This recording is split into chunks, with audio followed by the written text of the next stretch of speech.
If you're new to Etsy, or even if you're a seasoned seller, sometimes it's easy to forget and make some simple mistakes with your listings. Some aren't a big deal, and some could really hurt your views and sales. In this episode, we take a look at 6 mistakes you should always avoid making with your Etsy listings. Stick around.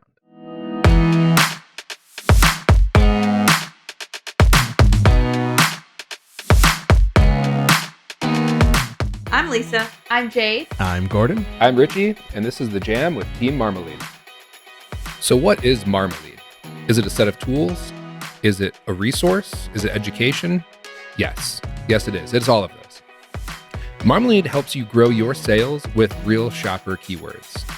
We use machine learning to take the guesswork out of getting found on Etsy. So if you have an Etsy shop and you want your listings to be found first by shoppers, you want them to show up in the right places where shoppers have an opportunity to buy them, then you want Marmalead. You want the keywords we have, and you want the education and the community around Marmalead to help you get there. Now you can check out Marmalead at marmalead.com, and that is marmalead.com. See you there. All right, so what are we talking about today, Gordon? Today we've got 6 things that you should never do with your listing. And these are 6 things that if you're brand new to Etsy or thinking about getting into the space, they're going to be super helpful for you to be aware of right off the bat. If you're a seasoned seller, some of these things might seem like a no-brainer to you. And some of them you might be doing. If you're doing them, that's awesome. Or if you're not doing them, that's awesome. Give yourself a pat on the back for avoiding these things. But there might be some things on here that you hadn't really thought of recently. So we'll just dive in. So the first thing that you should never do with a listing when you're selling it on Etsy is to use less than 5 photos. Etsy, when they launched, allowed sellers to use 5 photos. They've since increased that to 10. They really want you to be using as many photos as you possibly can, right? It's important. It's very important because when people are shopping online, they can't pick the stuff up like they can when they're in a physical store. They can't look at it from every angle that they want to on their own. It's something that you need to do for them, and you do that through your photos to communicate how big your listing is, what it can be used for, what it looks like, what the details look like on it. All of that sort of stuff needs to be communicated through your photos. And so when you're on your listing edit page, Etsy will even suggest different subjects of your photo. So it'll say, like, take a close-up photo, right? Show it in use, show it in context, show it for scale, all that sort of stuff. Those are good examples of types of photos that you can use. So you might be looking at something and saying, like, I don't know how I can get 10 photos out of this. It's a candle. How am I going to take 10 photos of a candle? Well, you can, right? Like they're showing you, these are the different things people want to see. And here's how you can show that to them. That number one right off the bat there, that is something that we hear, or that I hear a lot in our Q&As, in the inbox. Do I have to use all 10 photos? And really the answer always is, what you want to make sure you're doing is providing your customer with as much information about your product as possible, because it essentially cuts down on the possibility that there's going to be a surprise when if they choose to buy that product and it shows up on their doorstep.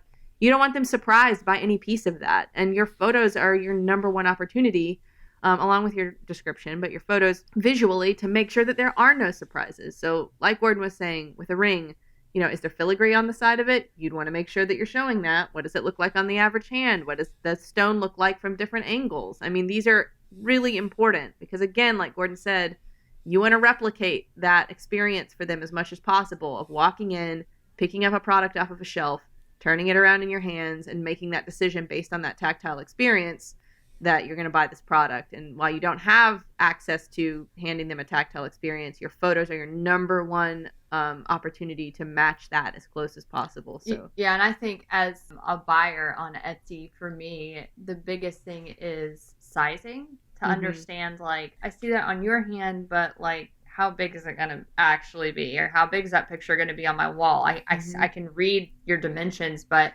because I'm a visual person, I don't really understand how big that's going to be. You want to see it. And so, yeah, if you have, your product in multiple settings where you're actually showing the physical difference in size and comparing it to other things, like that for me is a huge thing. If I can be sure of how big or small whatever that item is that I'm buying is, that really will cut down for me on whether I send it back or not.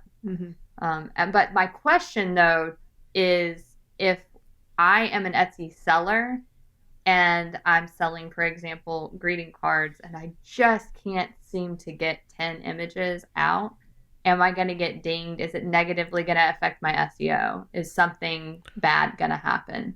No. Not directly. Yeah. They don't consider the number of photos that you have on your listing when they're placing things in search.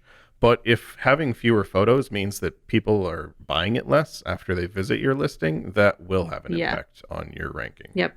So to keep in mind that from the buyer perspective, you might get dinged. Yeah. So basically, what I always say is no, it's not directly, like Gordon's saying, affecting your SEO, but giving your customer every bit of information that you can possibly give them in a way that makes sense and is accessible to them is important. You don't want to leave anything blank. If there's an opportunity for you to use that. There's a reason it's there, and photos are certainly, not exempt from that. Yeah. If for no other reason you want people to stay on your listing longer and consider it, as opposed to jump on it, skim through it real quick, on to the next one before they really even had a chance to, consider it, to actually consider, like, is this the one I want? Yeah, that's a good point too. That's one of those things that we don't exactly know if Etsy is keeping track of how much time people are spending on different listing pages. Is that one of the factors that they're using to determine what to show in front of other things in search? So like Richie's saying, the longer you can keep people on your page, the better. Give them more photos to flip through, longer descriptions to read, stuff like that. Variations to try. Etsy allows you to hook up your variations to photos, so you can make it so that if someone chooses that they want a blue product, right, like a blue candle, like show that in your photos. Have your photos linked to that so that they update it, because that's honestly kind of fun to just play with and be like, oh, I wonder what the charcoal looks like, right? So all of those things can be very helpful. And the other thing I was going to say about the greeting cards is that, that's a good example of something that right off the bat, you might look at that and say, how in the world, all right, I've got a front of a card and I've got an inside of a card. How am I supposed to get 10 photos out of that? Well, show some photos that show how big the card is, that give an idea of scale. Put it next to something that people are familiar with so that they can right off the bat see how big is this card going to be. Show people what the person is going to be, how are they going to be enjoying the card when they receive it. It might seem kind of goofy to think of it, but if you have someone holding your card, like looking excited that they just got this thing, that's going a long way to tell a story and to communicate to the shopper, that's the end goal. That's what I'm looking for in a card. I want someone to be excited that I gave this thing to them. So if I'm seeing that, I'm connecting with that sort of vision of the future already. And another thing you can do with your photos is to cross promote. So if you're selling greeting cards, don't be afraid to put some other cards in one of your later photos that kind of show, look, I have other options too. I have other things in my shop that you can look at. It's a good opportunity to kind of remind people that your shop is more than just that one listing that they're looking at. Great point. So number 2 here, never use less than 13 tags. So again, that's something that we, usually more so with newer sellers, I would say.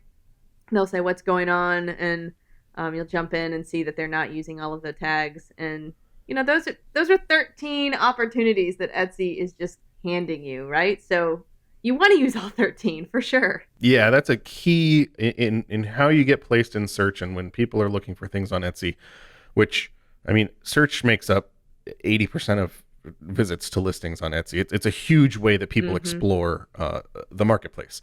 And so if you're not using all of those tags, then you're not really maximizing the reach that your listing could have and not showing up in all the places that you could show up. Yep. It's kind of a no-brainer, especially for people that have been on the platform for a long time, right? They might know this already. But if you're swapping tags on and off, you're changing keywords as markets change and things like that, it can be easy to forget, like, look, I pulled 2 tags off and I only added 1 back in. I didn't get back to my full 13. So it's always important to spin back through and make sure that, you're not leaving any tags off of your listings. Yeah, I think it's helpful. At least I found it to be helpful in the past. When you're talking to people, it's easy to just think of a tag as sort of this forgettable thing that you kind of slap on to the bottom of your listing. And really, you need to be thinking of it more as an audience of people you are trying to target. Right. So it's not just a word you slap onto the bottom of your listing. It's a group of people. It's a group of shoppers. It is a group of target shoppers that you're trying to target. And when you think about it that way, when you think You know, the difference is I'm missing this sort of forgettable thing at the bottom of my listing, or I'm missing out on an entire group of people that might be actively interested in my product. That kind of puts a little bit more weight on it and helps you to remember how important these are. These are 13 opportunities to get in front of 13 different active and interested audiences. And so, yes, use all 13. So this is one we talk about a lot too. Never underprice your products, right? Seems simple enough. And I'm not sure anybody really thinks they're underpricing their product, but that's kind of the problem. Stop selling yourself short. It's easy to sell yourself short. It's hard to ask for what you're worth. But if people are buying your product, you know, because it's underpriced, then they're not really a great customer, right? And they're just going, you're just participating in a race to the bottom, which is not a fun race to be in at all. No. It means people aren't buying your product because they like it. They're buying your product. I don't even know why, because I don't do that. But it just doesn't make sense. Maybe to resell it. I mean, that's the only reason I'd want to buy something just because it's really cheap, is because I'm buying it below market value and can resell it for more money. Yeah, it's an interesting psychological thing that happens, because I've definitely done this, where there might be two rings that are the exact same, but one is priced at $15 and one is like $35 to $40. And I'm automatically suspicious of the one that's priced at $15, and I will probably pay $35 to $40 because I'm like, well, something's not right. Something's not genuine. Like, was this the $15 one going to make my finger fall off? Like, why is this so cheap? Yeah, exactly. Like, I'm going to pay for what I perceive to be higher quality, especially in that price point. So yeah, it's definitely important. I think that's especially true in this particular setting. Like, there are places that people will go to bargain hunt, and I don't think Etsy is one of those places. I actually think people come to Etsy expecting to pay for a more premium, unique product. I think that kind of a lot of research has showed that people are coming to Etsy and are willing to pay a little bit more for the experience of buying, you know, local, handmade, vintage, whatever the case may be. And that really, Etsy isn't where they're coming for that budget experience. So, and also another thing to sort of add in there, I find it interesting working with the creative mindset in this regard. I find, and I've only really heard this since working with creatives and Etsy sellers and artists. Jade actually taught this to me. You guys talk about imposter syndrome a lot. Yeah. And so I think that thing that Richie was mentioning about asking, you know, for what you're worth is particularly difficult for the creative who feels like, you know, maybe they didn't go to school and have a degree in some sort of pottery or art or whatever. And so it's even more difficult for them to ask what they're worth. And I would encourage you to not let those sort of things stand in your way, and that really, you know, there is enough room on Etsy for everybody's unique expressions in the art that they're putting out there, and to try to not be held back by that. But I do think it's something that's kind of uniquely hits the artist community kind of hard. Yeah, well, for sure. Yeah. So. I mean, it's known that people are way more likely, multiple times more likely, to leave a negative review for something than a positive review.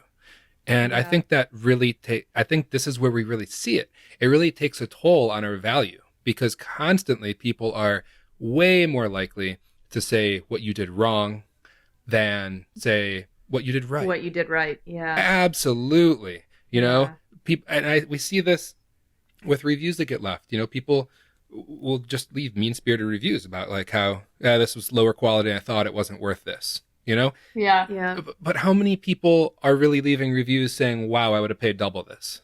It's higher quality than expected. Quality. Yeah, that's so interesting. It's usually if you're really happy, you don't even think about doing that because you're really happy. Absolutely. You don't, you know.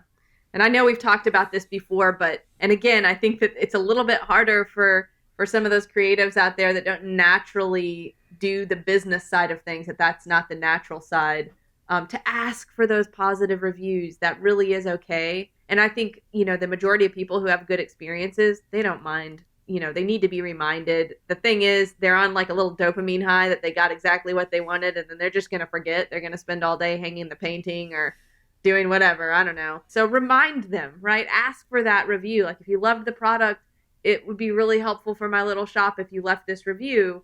And I think most people are pretty generally okay with that and want to do that, but they're not remembering it. Yeah, I mean, after you get a sale, Etsy actually encourages you to reach out to the purchaser and make sure everything they got was okay and all that sort of stuff. Yeah.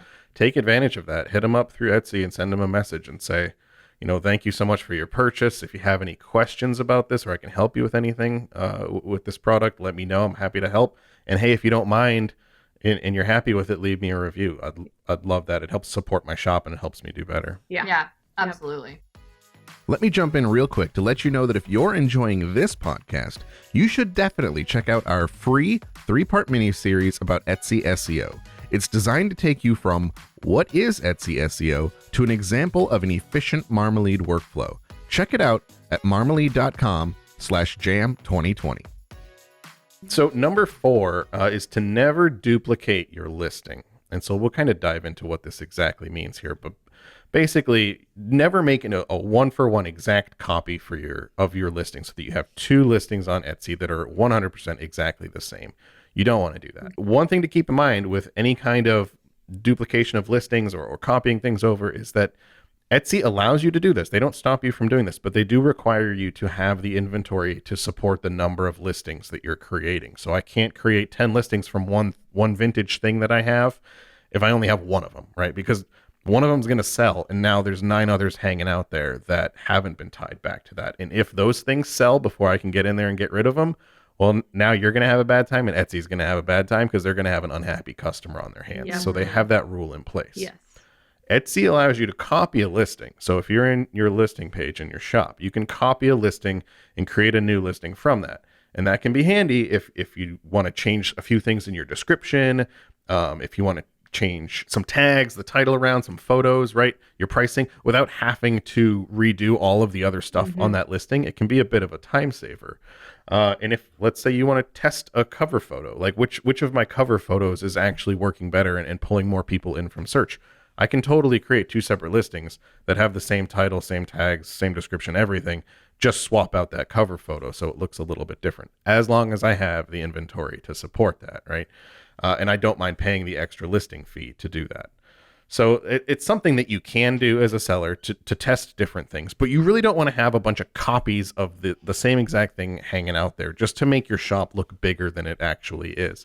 It's not even really going to help you in the long run, because if you're putting the same title and tags on a bunch of listings, you're going to be competing against yourself for keywords a lot of the time, and you're not going to show like all 10 listings on the first page of search anyway. Etsy likes to spread things out. So it's not really that much of a benefit to you to duplicate a listing 100% anyway. Yeah. So it's definitely something that we talk about. This is so interesting because this hits on another heavily asked question. And that A/B testing thing, it really can be helpful and again, you have to have the inventory to be able to back it up, but it really can be helpful when you're trying to create new SEO strategies. And you can use same or similar keywords across listings. You just want to be careful that you're not, like Gordon said, just sort of leaning on that too heavily. And those keywords need to definitely very much be applicable. It needs to make sense. Your shopping experience inside that shop for your customer needs to make sense. You don't want it to be a bad look, like, oh, clearly they've just copied a bunch of listings and they're not putting any time into this. That's not a good look. But can you utilize A/B testing? Sure. Can you use same or similar keywords across a few listings if that makes sense? Yes, you can, but do be careful. And again, like Gordon says, do not just straight up duplicate a listing and not make any changes. That is just a bad look. It's just noise. Yeah, exactly. Yeah, there would be no point. So number 5 here is never ignore the keywords you're using on your listing. So talk about that a little bit. Yeah, you don't want to put the keywords on your listing and then forget that they're there. Yeah, you don't want the set it and forget it mentality. As nice as that is with setting things up, and it's easy to do on listings because as we're trying to fill out our shops as Etsy sellers, it's easy to throw something out there and be like, okay, next listing, I'm done with that one, right? Unfortunately, it doesn't really work that way in the SEO space. You kind of have to keep coming back to things and making sure that they're still working for you. The keywords that you're putting on your listing are what's getting you found. And your photos are what are going to be getting you clicks into your listings. And search makes up over 80% of Etsy traffic to listings, which it's huge. It's a huge component.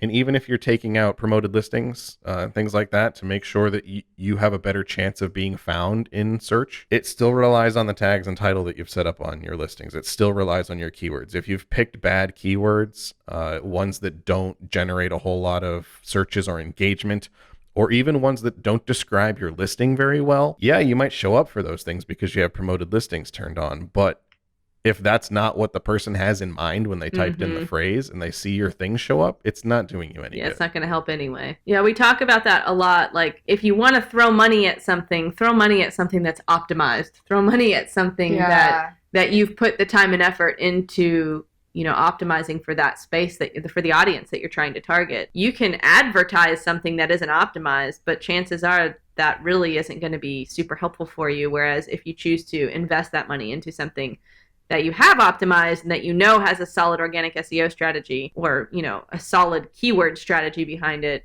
that is going to be a much better investment for you in the long run. It can be like throwing fuel on a fire or just throwing fuel in the trash. Yeah. Or water. Good point. And I think right along with that is in that same vein is do not publish a listing unless it's done. Don't do that. Yeah, so the final number 6 there. Never publish a listing unless it's done. Yeah, I mean, it should be pretty obvious, but people's first impressions are going to be the lasting impression. So, and that includes Etsy. So when you put it out there, when you publish it, when you say it's ready, Etsy's going to start collecting data about that listing immediately. Okay, they're expecting it's ready. Not, it's halfway done, I'm going to get to it, but I'm just going to get, kind of a draft out there. That's not going to work. I mean, there's a time and place for sharing the progress of something that you're building, but it's not a listing that you're putting out there on Etsy for search. Definitely. You do not want to put it out there and have the seller come and look at a listing with one photo and, a couple keywords, and there's a reason why placeholder text in the description. Like you do not, that will definitely hurt you. It will not help you. There's a reason why brick and mortar shops don't open up before their shelves are built. Like you've got like my product down here. Yeah, you've got like one section back there. You can dig through the boxes to find what you need. Like, it's not a good look. You want to make sure that you've got that finished product ready to go, and that includes finishing the listing so that people aren't coming in going, "What's going on here?" Yeah, it's confusing. It's disconcerting, and that's certainly not the kind of experience you want to provide, your potential customer. Yeah, and it will, definitely hurt your brand overall if you've got incomplete listings, because you're telling a story, and we've talked about this. We've got blog posts about it. We've got jams. But when you, create a brand and you create that name for yourself, if you've got incomplete listings, if you've got just kind of shoddy, like incomplete shop setup, like, maybe you started your shop policies, half of it's done, it's kind of not complete. Like, all of that is communicating who your brand is and the quality of what you're selling, and that's not a good look. Mm-hmm. So you want to make sure that your brand overall is complete. It communicates quality. It communicates that you care about your customers, because I don't know, I think you guys probably agree that I would not feel taken care of as a customer if my first impression of the seller is that they can't even complete a listing or a product. That does not communicate to me that I can trust them. Yeah, I mean, it goes back to what we were saying about pricing and stuff too. It just doesn't feel quite right. You see something like that and you're like, okay, what's actually going on here? It's kind of a bit of a red flag. Yeah, and I'm going to real quick be out of that shop and into another one, because with about 2 clicks, I can find another shop. So it's just something to remember. 100%.